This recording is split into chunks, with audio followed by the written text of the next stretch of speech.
Big TV భక్తి సమాచారం WhatsApp ఛానల్లో జాయిన్ అవ్వండి. అన్ని విశేషాలు ఎప్పటికప్పుడు తెలుసుకోండి. అయ్యప్ప స్వామి అనుగ్రహంతో మాలలు వేసుకోవటం, అందులో ఈ అవకాశం రావడం ఇటు పాడడానికి, అలాగే తర్వాత ఆల్బమ్ చేయటం చాలా బాగుంది. మీ జర్నీ అనేది చాలా అద్భుతంగా కొనసాగింది. మా ప్రేక్షకుల కోసం చక్కటి అయ్యప్ప స్వామి పాట. అయ్యప్ప స్వామి అంటే మేడం పోయిన సంవత్సరం మా అబ్బాయి రచన చేసింది. ఎందుకంటే నేను మొదటి నుంచి కూడా 4 ఫ్యామిలీ మేడం.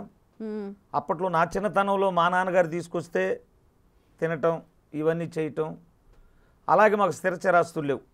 తర్వాత నేను వచ్చిన తర్వాత కూడా వాళ్ళు నాకు ఇచ్చింది లేదు, నేను సంపాదించింది లేదు. ఇట్లాగే గడిచిపోతున్న టైంలో ఈ అయ్యప్ప స్వామి ఎంటర్ అయిన తర్వాత మా జీవితాల్లో ఒక వెలుగు వచ్చేసింది. ఆ వెలుగు వచ్చిన తర్వాత మా బాబు ఒకరోజు పిలిచి, నాన్న నీ జీవితంలో జరిగింది, ఎందుకంటే అయ్యప్ప స్వామి వల్లే నువ్వు ఈ స్థితిలో ఉన్నావు, నీ ప్రాణం ఉన్నంత వరకు కూడా ఆ దీక్ష అట్లా కొనసాగాల. అందుకే దాని మీద ఒక పాట రాశాను, అది కంపోజ్ చేద్దామన్నాడు. మీరే రాశారా పాట?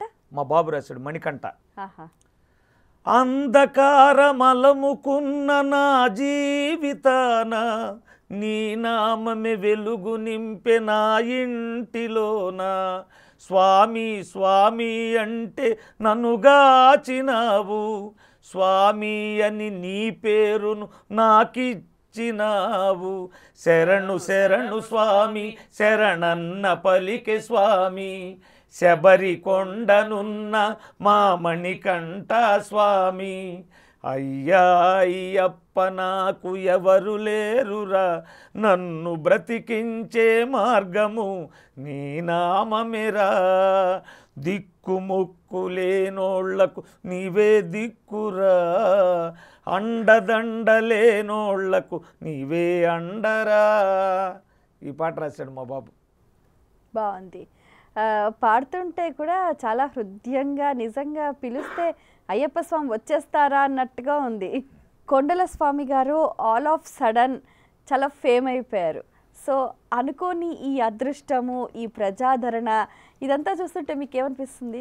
చాలా ఆనందంగా ఉంది మేడం. నేను ఎప్పుడు ఊహించింది కాదు. ఆ పాట చేసినప్పుడు కూడా ఇంత ఫేమ్ వస్తుంది, ఇంతమంది చూస్తారు, ఇన్ని రీల్ చేస్తారు అనేది నేనైతే ఎక్స్పెక్ట్ చేయలేదు మేడం. అది భగవంతుడి దయ వల్ల ఈ రోజున వీళ్ళందరూ చేసిన వల్ల ఆనందానికి అవధులు లేకుండా ఇప్పుడు చాలా ఆనందపడతా ఉన్నా నేను. చాలామంది కాల్ చేస్తూ ఉంటారు, చాలామంది కామెంట్లు పెడుతున్నారు. ఒక్కొక్కళ్ళు అయితే, ఎందుకంటే మా బాబు ఏం చేశాడంటే ఆ పాట కింద మీరు ఎక్కడి నుంచి అయితే చూస్తున్నారో మీ ఊరు పేర్లు రాయమని పిన్ చేసి పెట్టాడు కామెంట్. అసలు అందులో చూస్తే America, London, Sri Lanka, Saudi Arabia, అసలు ఒకటేంది మేడం, ఇతర దేశాలు కానీ ఇతర రాష్ట్రాలు కానీ బెంగళూరులు ఇవన్నీ అంత దూరంగా వెళ్ళిపోయింది ఈ పాట. చిన్నపిల్లలకదే, పెద్దవాళ్ళకదే. అసలు రామ అన్న పదం వింటేనే ఆనందంగా ఉంటుంది. అందులో రఘుకుల తిలక రామ రారా అంటూ అసలు చాలా బాగుంది. అసలు వినడానికి కూడా వెరైటీగా ఉంది, భలే ఉంది అని అనిపిస్తుంది అసలు. అవును మేడం. ఓకే, సో మీకు ఇంకేమైనా ఆఫర్స్ వచ్చాయా?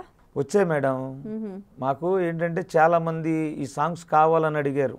ఇది ఎప్పటికైనా చిరస్థాయిగా లైఫ్ అచీవ్మెంట్లో మా దగ్గర ఉండాలనేది మా కోరిక. అట్లయింది. తర్వాత సినిమాల్లో కావాలని చెప్పి అడిగారు.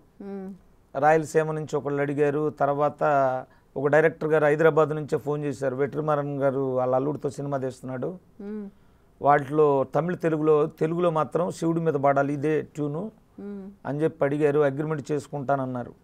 చేసుకుంటే మేము హౌస్ కట్టుకుంటున్నాం మేడం. అది చేసుకోవడానికి మాకు కుదరలేదు, మేము రాలేదు. ఒకవేళ అట్లాంటిది వస్తే, చేయాల్సి వస్తే చేస్తాను. చాలామంది పాటలు కూడా పాడమని అడుగుతున్నారు.